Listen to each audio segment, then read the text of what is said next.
Okay, to explain the happenings sa Great Tribulation, yan pong nasa larawan, ganyan po.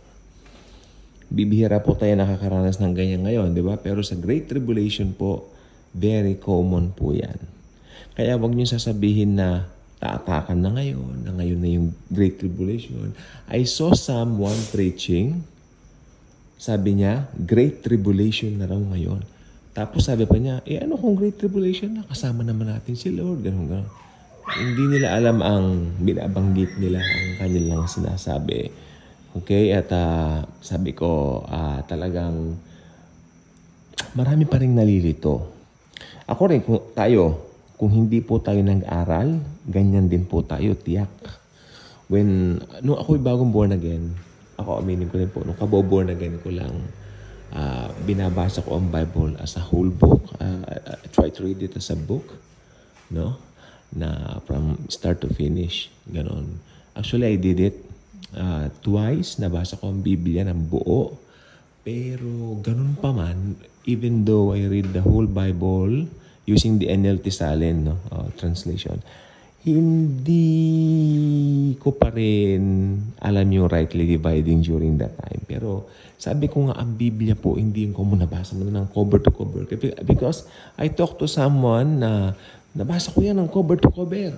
Kaya parang alam na raw niya. No, sabi ko, continuous po ang revelation dyan. Okay, tignan ninyo. Kailangan pang mag-aral. Kailangan basahin mo siya araw-araw.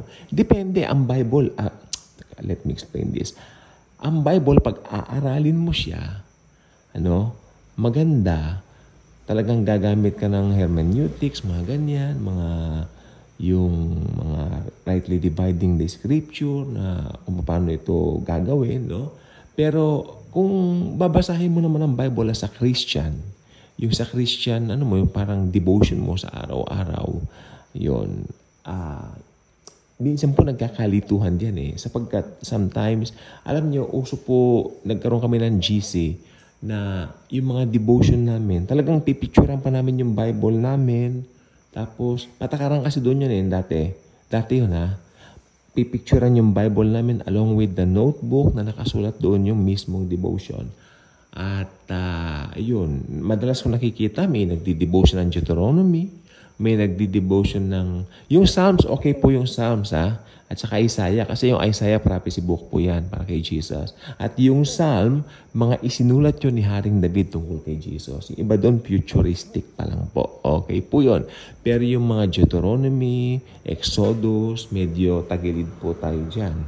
Dahil yan po ay talagang isang historical book na nangyari na po, no? Na hindi tayo pwedeng makisawsaw. Dahil yun po, pangyayari lamang po sa Israel nung sila ay binihag ng mga taga-Egypt.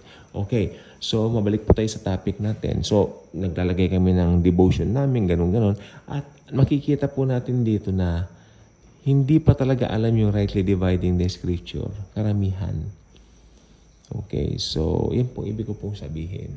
At may kalituhan pa rin po. Pero pagdating po kasi ng tinatawag na Great Tribulation, ito po ay futuristic. Kaya wag mo sasabihin na ngayon na po yun. Great Tribulation, como ganito. Minsan nga po parang yung mga nangyayari ngayon, yung sabi nila, yung magkakaroon ng mga blood mo, ayan na raw yun. Hindi po yan yun.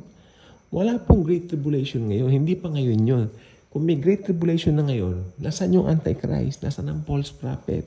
Sino nagpapatupad ng one world religion, ng one world government? Wala. Diba? So, mali Mali po yung mga ganyan na nag-a-assume agad tayo. So, ang Great Tribulation po, puro lindol, puro nuclear war. Pagdating ng panahon na yon, ang grabe, drinidribol ang buong mundo pag lumilindol. Ganun kalakas. Kaya sasabihin ko po sa inyo, hindi pa po ngayon. Rest assured kayo, anytime now, we're waiting for the rapture to happen. Okay? Pag nangyari na yung rapture, dahil wala na tayong mga believers dito, mangyayari na po yan. Yan nga pong Great Tribulation na yan. Tribulation muna tapos Great Tribulation yung second 3.5 years. Mas matindi po yun.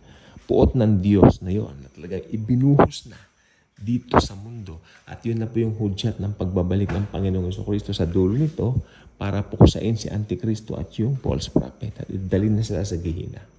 Yun po ang mangyayari niyan. So, yan. So, para hindi tayo malito.